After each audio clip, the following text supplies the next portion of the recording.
पहले चीमा साहब इसका आंसर ये, पहले मान लीजिए पूरी गाड़ी चाइना से इंपोर्ट करते थे एग्जाम्पल, आज के डेट में हम छोटे मोटे कंपोनेंट ऐसा इंपोर्ट करते, गाड़ी यहाँ बनाते हैं। आपको एक एग्जांपल दूंगा, एक टाइम था कोविड के शुरुआत की बात बता रहा हूँ, वी आर इंपोर्टिंग 800 करोड़ की अगरबत्ती चीमा साहब, अगरबत्ती फ्रॉम चाइना, $110 मिलियन। मैंने अपने नेशनल टीवी पे जा जाके खूब रोला मचाया, खूब चिल्लाया मैं हर चैनल पे जाके, मैंने कहा यार अगरबत्ती नहीं बन सकती यहाँ पे। मतलब समझ आता कोई चीज जो ठीक है स्ट्रेटेजिक हो, अगरबत्ती हम चाइना से इंपोर्ट करें। क्या हो गया था ना, इंडस्ट्री चाइना क्या करता है, चाइना लोकल इंडस्ट्री को आलसी बना देता है, रिटेंडेंट बना देता है। और and I have pride in saying कि हमारे गवर्नमेंट ने एक तो अगरबत्ती का इंपोर्ट रोक दिया। $110 million is a lot of money, मतलब मेरे हिसाब से क्या होता है, बाकी इंडियन इकोनॉमी में शायद बहुत बड़ा पैसा ना, मेरे लिए है। दूसरी बात, एक लिस्ट निकाली कि ये लिस्ट है, ये चाइना से नहीं आ सकती। तो कोई भी नॉन स्ट्रेटेजिक आइटम, ये नहीं कि भाई टोपिया आ रही है, वो खिलौने आ रहे हैं, ये जी वो दिवाली के पटाखे आ रहे, धीरे धीरे धीरे धीरे वो सब नॉन स्ट्रेटेजिक चीजों पे खत्म हो गए। कुछ स्ट्रेटेजिक चीजें आ रही which we are using to build our industry. जो पहले हमारी डिपेंडेंस थी चाइना पे, वो अब रिड्यूस हो गई है, but at a dollar level it might not look so, but with in 1 or 2 or 3 years the change will be visible on the ground. अभी चाइना से सबसे बड़ी चीज आती है मतलब इलेक्ट्रॉनिक्स, $30 बिलियन अप्रोक्सीमेटली जो हम इंपोर्ट करते हैं। अब जो हमने पीछे हमने बात की थी सेमीकंडक्टर पे, कि सेमीकंडक्टर हमारा पुश क्या क्या इनिशिएटिव, आपसे बात की थी शायद। तो अब सेमीकंडक्टर के बाद बाय 2026 और 2028 जब हमने भी $17 बिलियन का उसमें वो इन्वेस्टमेंट वगैरह दिया, सब कुछ उसकी यहाँ पे मैं हिंदी में बोलूँ तो सेटिंग बिठा दी है। तो अब we will be exporting $300 billion worth of electronics from India. अभी बांस कहाँ फंस रही, बांस फंस रही है केवल चिप में। हमारे पास चिप नहीं है, हमें कहीं ना कहीं से लानी पड़ती है। और दूसरी बात, कुछ बनती है यहाँ पे पर it is not good enough. आज भी हमारे 5 लाख गाड़ियां are not hitting the market, 5 lakh cars, because there is a semiconductor shortage. और आपको पता है जब तक सेमीकंडक्टर नहीं होगा कोई भी डिस्प्ले, कोई भी इलेक्ट्रॉनिक आइटम चल नहीं सकती। तो सेमीकंडक्टर हमारा बहुत बड़ा फोकस पीछे अधिवेशन हुआ था, और उसमें हमने चाइना को नहीं बुलाया था साहब, दुनिया के सारे खिलाड़ी थे। वैसे चाइना तो खिलाड़ी भी नहीं सेमीकंडक्टर में, चाइना का भी अपना सेमीकंडक्टर है नहीं। बाय द वे एक और चीज बोलूं दर्शकों को, जो चाइनीज फोनों में एक चीज लगी आती है, उस पर लिखा होता है पीछे स्नैपड्रैगन। अब ये ड्रैगन समझ के तो चीमा साहब लगता है चीनी चूनी होगा, पर पता है स्नैपड्रैगन किसका? स्नैपड्रैगन है कॉलकॉम का। कॉलकॉम कौन सी अमेरिकन कंपनी, इन्होंने पीछे $950 मिलियन का फाइन लगाया कॉलकॉम पे चीमा साहब, कि भाई इनको थोड़ा कमजोर किए। देखो एलॉन मस्क की भी इन्होंने वाट लगा दी, मतलब नाइकी की भी इन्होंने, नाइकी का भी जूस निकाल दिया। तो ये छोड़ते तो किसी को नहीं है, मतलब जो इनके हाथ है उसको लपेटने लपाटना। वैसे भी 149 billionaires are missing in China.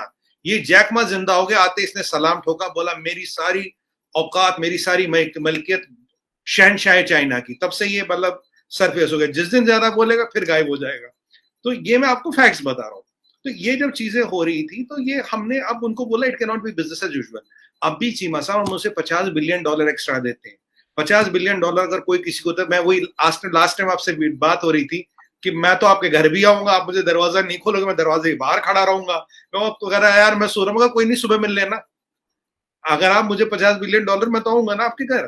तो ये वही वाली बात है, टेस्टिंग वाटर्स पर। उन्हें लगा कि इंडिया का स्टैंड बदल गया, कुछ हो गया, कुछ नहीं हुआ। और एक और चालाकी की उन्होंने, उन्हें लगा मैं आऊंगा और इनको ना वो कहना when they are not prepared I will catch them, कि मैं आके कुछ गुगली ऐसी मारूंगा कि बैटिंग ग्लव्स लगाए नहीं, बल्ला पकड़ा नहीं और विकेट निकल गई। और हम पूरे तैयार थे, बैटिंग ग्लव्स वगैरह सब लगे थे, आइए बैठिए। 3.5 घंटे बातचीत की, सिखाया, पढ़ाया, चिकन भी खिलाया, बिरयानी भी खिलाई, नूडल भी खिलाया, चाउमीन भी खिलाया, और मोमोज जिन्हें हम कहते हैं, वहां वो डिमसम कहते हैं, डिमसम भी खिलाया। कहते चलिए भाई साहब खाइए पिए। और अच्छा, एनएसए से भी मुलाकात हुई है मोहित यूसुफ कह रहा हूँ, अजीत डोवल साहब से। एनएसए से क्या मुलाकात है? उसका कोई इस तरह का कोई रीड आउट बाहर शायद नहीं आया, या कोई आया तो हमें जरूर बताएं कि क्या बात हुई है। क्योंकि एक ही चीज बार बार कह रहे हैं, जो मैं क्रक्स अखज भी किया, कि हम म्यूचुअल रिस्पेक्ट चाहते हैं, mutual sensitivity and mutual interest. Respect ये है जो मुझे जयशंकर साहब से बात पता चली कि इंडिया हमारी रिस्पेक्ट नहीं कर रहा। म्यूचुअल सेंसिटिविटी मींस कि जो सेंसिटिविटी हमारी एलएसी के ऊपर है, जहां जहां हम कहते हैं एरियाज हमारे हैं, उसको एड्रेस करो। और म्यूचुअल इंटरेस्ट मींस कि जहां जहां हमें काम मिलकर चलना हुआ हम चलते रहे, कि जहां ना चलना हुआ ना चले। ये 3 बातें की, लेकिन है क्या कुछ समझ नहीं आ रही। मतलब एनएसए क्या कह रहे हैं, असल कहानी तो अंदर एनएसए में हुई होगी, वहां पे बैठ के बात हुई, क्योंकि मोदी जी का ब्रेन जो है वो तो एनएसए है, ठीक है, उनका जो स्ट्रेटेजिक ब्रेन है वो तो जयशंकर और एनएसए है। बाकी अंदर खाते इधर क्या करना है वो राजनाथ सिंह साहब और अमित शाह साहब और बाकी कुछ और कैबिनेट के करीबी लोग होंगे, लेकिन असल ब्रेन तो दो लोग ही हैं, दोनों से वो मिलके गए हैं, because they want to read prime minister Modi. Prime minister Modi को वो पढ़ना चाह रहे हैं, एनएसए क्या कहते हैं। देखिए चीमा साहब, अब एनएसए क्या कहते हैं ये मेरे लिए आपको कहना मुश्किल है। अब उसमें क्या हुआ मुझे, बट हाँ एनएसए डोवल साहब है तो देखिए एक मैं बताऊं without being biased, doctor Jaishankar has been the best external affairs minister so far, क्योंकि जब वो आए तो दुनिया में काफी चीजें बदल गई, काफी टर्मोइल था, और उसमें how he has managed things is phenomenal. Ajit Doval is a man for excellence, आप तो जानते हैं, पाकिस्तान में भी 8-10 साल रहे हैं, आप पकड़ नहीं पाए, बात अलग है, चलिए कोई बात नहीं। तो वीडियो हमारे भी बहुत सारे लोग आप नहीं पकड़ पाए, लेकिन हम बताते नहीं है, हमारे लोग सियाने हैं। ये अच्छा लगा आपका स्टाइल। देखिए हम तो बता के करते ना जो कुछ करते, चलिए उस पर दी जाते। अब ये मिले डोवाल साहब से, वो मिले, देखिए जो बातचीत का आपने पहले बोला था 15 राउंड हो गए। देखिए चीमा साहब, चाइना की पॉलिसी है डॉलर और ड्रैगर डिप्लोमेसी, सामने से दिखाएगा डॉलर, जब जब गले मिलोगे पीछे चौंकेगा ड्रैगर, छुर्रा। देखिए सही क्या, डॉलर और ड्रैगर की डिप्लोमेसी पे वो चलता है, पहले वो दिखाने के लिए ये ले डॉलर, ये ले डॉलर, जब पास आ गए ये ले। तो अब हमने क्या किया, हमने तो जी फौज वोज वहां डिप्लॉय कर दी है, मेरा डिप्लॉयमेंट है, उनसे ज्यादा ये कम नहीं है, हमें कोई जल्दी नहीं। हम तो सियाचिन में, आप जानते हैं, आप भी सियाचिन में, हम भी कितने सालों से। हाई ऑल्टीट्यूड सिकनेस तो उनको होती है, 4 फुटे चीनियों को बेचारों को होती है, कमजोर से होते, पतले पतले से होते। अभी पीछे गलवान में एक हमारे सरदार जी थे, मुझे नाम नहीं है, वो शहीद हो गए, उन्होंने 10-12 चीनी तो वैसे निपटा दिए गर्दन तोड़ तोड़ के।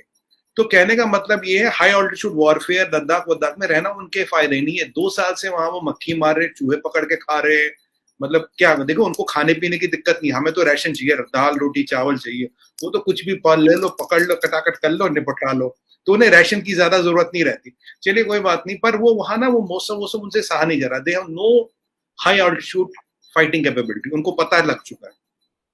अब ये आए तो अब ये जो बातचीत चल रही है, तो उन्हें लगा कि यार ये 50 बिलियन का क्या 100 बिलियन हो सकता है। चीमा साहब, हकीकत जिंदगी ये है कि चाइना को हर कंट्री से रेजिस्टेंस मिल रहा है विज़ावी ट्रेड को लेके रेजिस्टेंस उन्हें मिल रहा है, क्योंकि ये जो China before Chinese virus and China after Chinese virus, देखिए मैं कोविड नहीं कहता उसको, चाइनीज वायरस कहता हूँ। The world has changed, the perception of China has changed substantially. उनको अब दुनिया में जो चाइना के प्रति आक्रोश है, आप किसी भी एमएनसी में देखिए, आप, मैंने लास्ट टाइम भी आपको बोला था, यहाँ कहते हैं reduce dependence of China. Indo Japanese summit हुआ, वहां क्या बोला, सप्लाई चेन रेजिलियंस। चाइना की यहाँ 100 कंपनियां, जापान की यहाँ 1500 कंपनियां हैं। आप ये फर्क देखिए, मैं आपको एक आंकड़ा देता हूँ, चाइना की यहाँ केवल 100 कंपनियां, जापान की यहाँ 1500 कंपनियां। हमने भी एक बार उनके साथ काम किया, कोई बात नहीं यार, अच्छे हैं, कोई बार काम करते, बिजनेस करते हैं, बट ये जो उनकी ये जो चीजें हैं ना, और मजे की बात ये, शहनशाह चाइना छोड़ के नहीं जा रहे चीमा साहब। बहुत साल हो गए, G20 कॉप्स 26 कहीं नहीं गए, वहीं से वीडियो कॉन्फ्रेंसिंग से ही सबको निपटाते रहते, चाइना छोड़ के नहीं जा रहे। अब हमें तो ये भी पता, जो ओपन फोरम में बात है, देखो चाइना के अंदर की बात है तो किसी को पता लगती नहीं। कम्युनिस्ट पार्टी में भी 3 फैक्शन है, जो दूसरा फैक्शन है वो बड़ा सक्रिय हुआ रखा आजकल, तो वो भी अपनी गद्दी बचाए हुए, क्योंकि जब आपके पास 50 ट्रिलियन का डेट हो, 1 ट्रिलियन डेट सर्विसिंग कॉस्ट हो, और आपकी प्रोडक्शन गिर रही हो, आपके एक्सपोर्ट गिर रहे हो, आपने युआन 20 साल से कंट्रोल कर रखा है, your position financially is not good, तो अब आप क्या कर रहे हो, आप ट्रेड के लिए वांगी को घुमा रहे हो। यार तू ऐसा बोल उनको कि ये सब चीजें तो होती रहेगी, ये ट्रेड वेड शुरू करो। हमने ये बोला, it is not business as usual. और एक और बात बोलूं, जो आप मुझसे पूछोगे पहले बोल देता हूँ, जो उन्होंने ओआईसी में कश्मीर का मेंशन किया था, तो जयशंकर, पहले तो जो हमारे बागची साहब है, spokes person of ministry of external affairs, उनका कहना था, भाई यू हैव नो लोकई है, तुम्हारा मतलब ही नहीं, तो बेगानी शादी में अब्दुल्ला दीवाना, ठीक है जी। अब जयशंकर जी ने तो कहा it is unwarranted. Unwarranted is a very strong word in diplomacy. भला अनवारंटेड तो डिप्लोमेसी में बोले थप्पड़ लगाने जैसा है भाई, कि मतलब क्या हो गया, तो कुछ लगा वगा रखी थी क्या, ये तो मतलब वैसी वाली बात है। तो अब ये आपके यहाँ आए थे ओआईसी वालों के यहाँ अपनी रोटियां गर्म करने को, आपको बताने को। अब आपको ये भी पता होगा, ओआईसी वाले अगले दिन आए जी, $5 बिलियन की इन्वेस्टमेंट कर रहे हैं कश्मीर में, और खूब वहां प्रेस कॉन्फ्रेंस दे रहे, कह रहे मैं लोगों से मिला हूं, सब यहाँ शांतिपूर्ण है, $5 बिलियन की। और यूएई वाले और सऊदी अरबिया वाले, और पहले एक 1500 करोड़ वाला 1800 करोड़ वाला इन्वेस्टमेंट तो कह रहे हैं हम कर रहे हैं, and we have met the local people, we have met the businessman, it's a beautiful place to do business, it's paradise on earth. और यूएई वाले जो है अल शबाबी साहब, उनका तो ये भी कहना था, उनका बाइट सुना मैंने बाकायदा चीमा साहब, वो कह रहे हैं कि भाई this is we thank the people of India for making UAE stand and running UAE every day, quote unquote, ये कोट अनकोट कह रहा हूं। तो अब यहाँ वहां ओआईसी में और यहाँ अगले दिन वही वाली बात, तो हमने भी चीनियों को बोला, देखो भैया, आपके कहने का मकसद ये है कि इंडिया जो चाइना है वो नीचे जा रहा है, हालात खराब हो रहे हैं, मुस्लिम वर्ल्ड जो है वो उसको जो है वो इंडिया की बड़ी जरूरत है। लेकिन आप जो स्टोरी जो सुनाते हैं, जो माहौल बनाते हैं, डाटा देते हैं, उस ये तो बड़ा खतरनाक है सुमित भाई। लेकिन यहाँ पे मैं आपको बात काट के एक और इम्पोर्टेंट पॉइंट चाहता हूं, क्या चाइनीज फॉरेन मिनिस्टर इसलिए भी आए हैं कि जो इंडिया ने अपने आप को इंडो पैसिफिक में थोड़ी सी स्पेस दी है जी, ऑस्ट्रेलिया के साथ 2+2, जापान के साथ 2+2, क्वाड में, ये सारा, how far this relations of India with Japan and Australia do you believe कि ये एक ट्रिगिंग पॉइंट है या एक मोटिवेशन है for China to engage with India? गो के इंडिया को, चाइना को पता है कि ये हमारे एंटी ब्लॉक में चले गए हैं, लेकिन फिर भी आप क्या समझते हैं ऑस्ट्रेलिया और जापान से डील करना, और जो रिसेंटली बल्कि एक हफ्ते में 2 मुलाकातें हुई हैं, एक वर्चुअल समिट और एक personal, how far this is a point या how far this is a factor behind Chinese foreigners to visit to India? देखिए चीमा साहब, 3 एस्पेक्ट इस सारे डिस्कशन की। देखिए जब हम S-400 लाए तो दुनिया वालों को, काफियों को ये मुगालता हो गया कि हम S-400 ही लाए। फिर मैंने समझा भाई हमारे तो 5 लेवल का मिसाइल शील्ड है, S-400 तो नंबर 2 लेवल पे बैठता है, so we have 5 layers of missile shield, that is a, आपसे बात हुई थी। तो वैसे ही हमारी अलायंस कोई क्वाड को लेके नहीं है चीमा साहब, कई सारी मल्टी अलायंस, जैसे 5 लेयर का मिसाइल शील्ड है, वैसे मल्टीपल लेवल पे अलायंसेस है, क्योंकि alliances also have to be check and balance. Pakistan की फॉरेन पॉलिसी तो गलत होती है, आप सिर्फ अलायंस कहते हो भैया मुसलमान से बनाएंगे, इस्लाम पे ही बनाएंगे, एक ही पॉइंट को लेकर चलते हैं। अब हमारी अलायंस मुसलमान से भी है, हमारी ज्यू से भी है, क्रिश्चियन ईसाई से भी है और हिंदू से भी, हम तो हर एक के साथ चलते हैं, वसुदेवम कुटुंबकम वाले दोस्त हैं, अमन पसंद लोग हैं चीमा साहब, हम अमन पसंद लोग। अब ये जो चीनी है भाई साहब व्यापारी, मैं सीधा बोलूँ, ये है व्यापारी, इनका कोई, आपको पता है चाइना में ये कहते कि वी आर एथिस्ट्स, हम तो रिलीजन में मानते ही नहीं, कहते we will rewrite the holy Quran, जो बाइबल इनके है चीमा साहब वो सीसीपी से एडिटेड है, और जो पादरी है ना चर्च का वो भी सीसीपी का मेंबर है, इस पर हम डिबेट कर चुके हैं नेशनल टीवी पे, ठीक है। रोमन कैथलिक्स को उन्होंने बोला यहाँ 1% कैथलिक बचे हैं, अगर ज्यादा बोलोगे तो उनको भी, वहां एक है चाइनीज पेट्रियोटिक चर्च, वहां कोई क्रिश्चियन चर्च है, चाइनीज पेट्रियोटिक चर्च जो सीसीपी के दफ्तर में चलता है, ठीक है जी। अब ऐसे लोग हैं, पर इनका एक भगवान एक खुदा है चीमा साहब। अब आप बोलोगे कौन है यार, मैंने भी बड़ा रिसर्च के बाद पता लगाया, उसका नाम है बेंजामिन फ्रैंकलिन। डॉलर में जिसकी फोटो बनी रहती है ना वो अमेरिकन डॉलर, वही उनका भगवान, वही खुदा है, उसी की पूजा करते, बाकी किसी को नहीं मानते। अब $50 बिलियन चीमा साहब बहुत बड़ी अमाउंट है, जब यूएस इज ऑलमोस्ट सेइंग कि will reduce and next with 10 साल में will cut trade China trade deficit to 0। अगर 1-2 ट्रिलियन उड़ जाता है तो इकोनॉमी में बहुत हिल जाती है चाइना की। तो अब वेंगी को क्या बगा रहे, वेंगी को तो ऐसा कि भाई जाके तू यहाँ हुआ वहां हुआ, ओआईसी में एक बयान दे दे, वहां उनसे पैसा लिया। वेंगी तो अब क्या कर रहा है, वो जी जिनपिंग का काम कर रहा है, वो जी जिनपिंग का मैसेंजर है। अगर वो फॉरेन मिनिस्टर है तो फिर बाकायदा उसको अनाउंस करके आना चाहिए, बैठना चाहिए, बिल्कुल एक एजेंडा देना चाहिए, हमने ये किया वो किया। और हमारे तरफ से तो प्रेस रिलीज आ गई, चाइना की तरफ से कुछ ऑफिशियल नहीं आया चीमा साहब, आपने देखा चाइना का कुछ ऑफिशियल आया, उन्होंने कुछ खास अभी अनाउंस किया नहीं, हमने तो पूरा डिटेल दे दिया, हमने ये किया इस मुद्दे पे, और हमारा स्टैंड बिल्कुल क्लियर है, it can not be business as usual. बाकी आपको फौजें बिठानी बॉर्डर पे, तो हमारी भी बैठी है, देखो आबादी और आपकी और हमारी आबादी में तो ज्यादा फर्क है नहीं, तो यार जितने बंदे आप डालोगे उतने बंदे हम भी डालेंगे, ऊपर वाले का कर्म बहुत है, बंदे हमारे पास बहुत है, तो टेंशन की बात है नहीं। तो ये चाइनीज समझ गए, तो अब उनका वो जाने क्या हम जाने। देखिए ड्रैगर और डॉलर डिप्लोमेसी चीमा साहब आज के टाइम में नहीं चल सकती, इट इज डॉलर और dragon, you have to choose between the one.